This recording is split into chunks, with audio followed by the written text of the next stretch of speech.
Human ability to perceive is far beyond just understanding the words.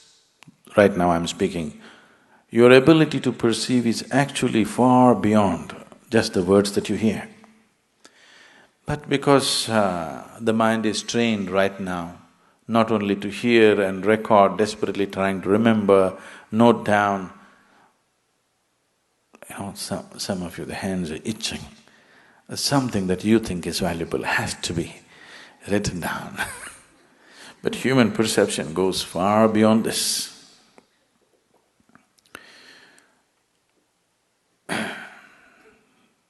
Recently I was just 4 days ago, I was in discussion with one of the top-level environmental scientists in this country, and we were just talking about it. Across the dinner, we were just discussing so many things. So he asked, Sadhguru, what are the books that you read? I said, I read Asterix and Dennis the Menace, that's my reading. I don't get to read anything because all the time I'm traveling, if I read a newspaper, that's a big deal. Then where do you get all the information? I said, I'm picking it off you.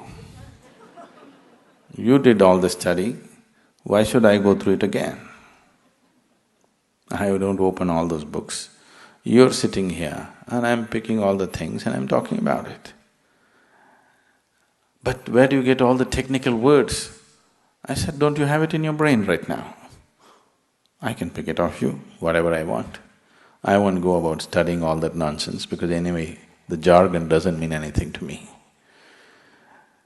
Because human perception is way beyond that. That's why I'm going on telling you, just be with me, just be with me. If you can simply be with me, your ability to perceive this is far more than writing down every word of what is said.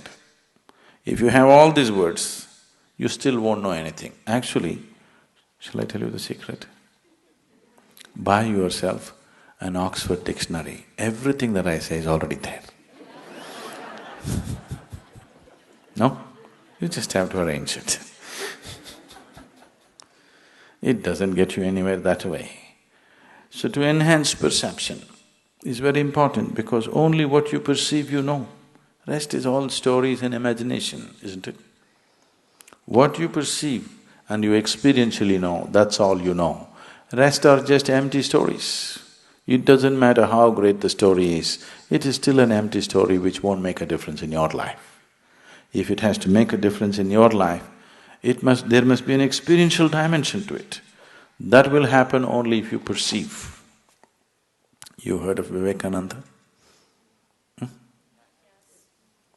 He's the first yogi who came to this country in 1893 and made a little bit of waves in those days. So he also went to Europe on his way back from United States and happened to be a guest of a German philosopher. And after dinner they met in the study and they were discussing this and that, and there was a large book on his table which was over 700 pages. So Vivekananda said, because the man was speaking very highly about the book, he said, can you give me that book for an hour? Let me see what is there in it. That man laughed. He said, in 1 hour you're going to read this book? I have been reading it for weeks and not getting anywhere because it's so complex. And that too, it's in German language. You don't even know the language. What will you do with it in an hour? Vivekananda said, you give it to me for an hour, let me see. So the book was given to him. He took the book and placed it between his two hands and just sat there with his eyes closed. After 1 hour, he took the book and gave it to him and said, this doesn't have anything significant in it. That man thought, this is the peak of arrogance. You don't even open the book and you make a comment about the book, a book which is in a language that you do not know. So he was a little put off by this and he says, what is this nonsense? Vivekananda said, you ask me anything about the book, I'll tell you. Okay, in page 633, what is there? Verbatim, Vivekananda repeats. You ask any page, just number the page, he will tell you what is there word by word on every page. Then he asked, how is this? You didn't even open the book, how is this possible? He said, that's why they call me Vivekananda. Viveka means perception. His name is Narendra. His guru called him Vivekananda because of his ability to perceive. So he said, that's why I'm called Vivekananda. So perception of life is not… you cannot all process it through your logical mind. It doesn't work like that because logic will filter out so much of your life without which you cannot live.